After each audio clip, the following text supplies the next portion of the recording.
บอยเอนี่ไปเขาว่าโอ้อวดสวยงามของคนสมัยเก่านะครับครับก็ไปจบฝ่ายแล้วจบพาคามาแล้วที่ให้พ่อแม่พี่น้องพบกับหนึ่งเขาเอิ้นว่าฝ่ายพี่น้องเขาว่าฝ่ายมันเป็นอย่างไรนอกการทอผ่าทอฝ่ายสมัยก่อนขอเชิญรับชมรับฟังได้แล้วครับ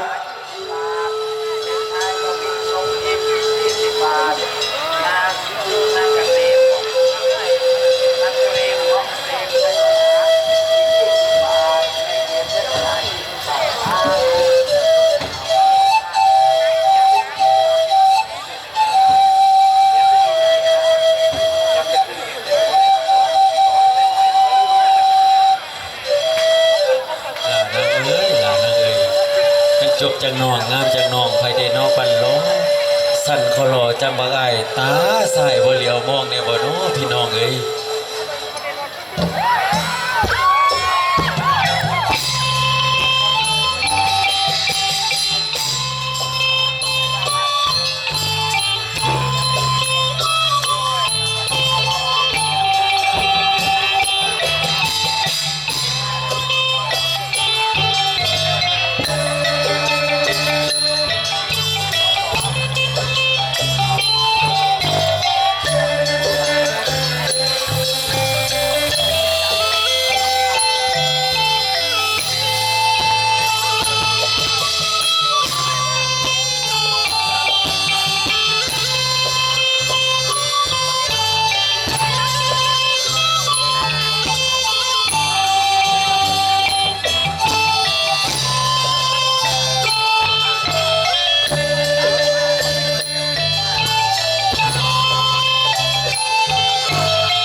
ญาติบ้านครับกับพี่น้องเด้อ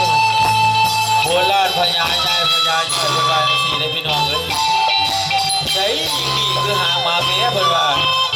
หลอดหัวแล้วงอขึ้นดังเดียวแม่อยู่บ่เนาะขั้นพ่อแม่ก็ขอประทานอภัยพ่อแม่พี่น้องนะครับ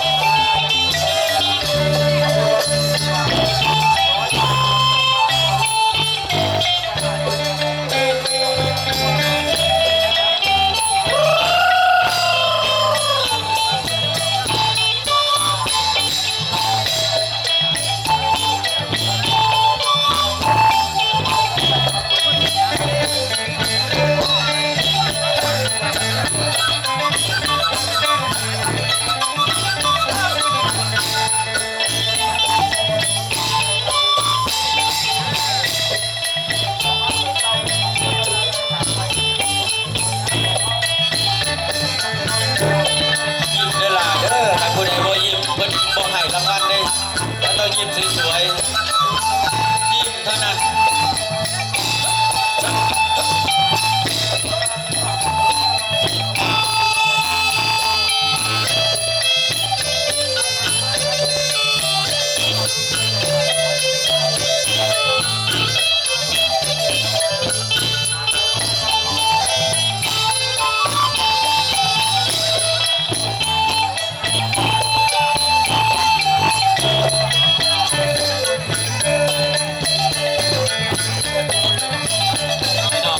ชุดนี้คือว่าชุดเอกฝ่าย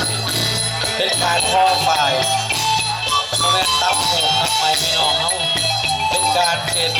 เป็นการสังเคราะห์เสียงานจากบางยี่หลูของรุ่นเขานี่ขึ้นมา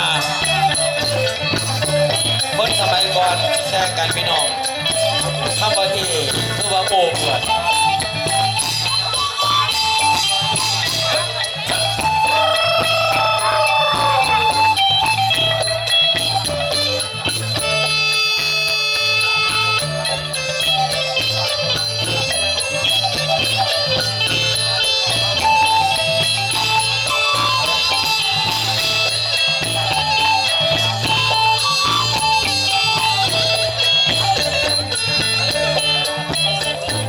อบพระคุณท่านผู้ช่วยชมเชยนะครับผู้ได้มอบรางวัลให้กับลูกหลานนะครับสุดยอดพี่น้องเอ้ยขอเสียงสวดๆในพี่น้องเอ้ยเสียงตบมือ